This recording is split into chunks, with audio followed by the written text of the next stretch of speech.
dadalhin nito. Kaya bahala kayo kung saan kayo dadalhin. Yun ang talagang labanan nyo dyan.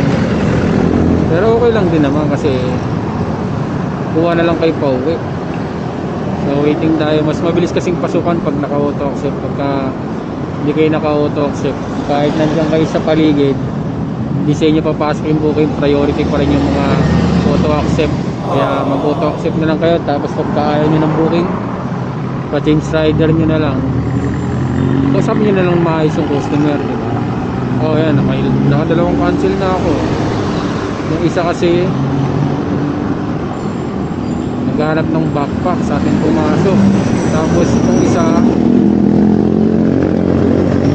ano to, pabalik ng Laguna eh, pag Maynila tayo. Cancel nyo na lang pagka ayaw nyo.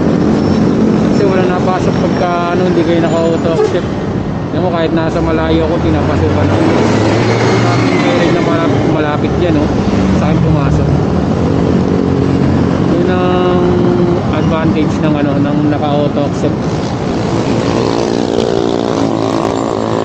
Ano naman naka-auto accept, tapos pa-cancel nyo na lang sa customer pagka ayaw nyo ng biyahe. Na tayo joyride, tapos pagdating natin ng Maynila, lalabog na tayo doon. Sa atin eh, ayun natin yan. Tapos sa atin pumasok, daming joyride sa paligid. Sa atin pumasok, saan ito? Stimulus yan, pwede na yan, Toyota. Kaya nakuha na tayo booking. Maraming gusto na. Kaya yan, yun nandyan. Okay.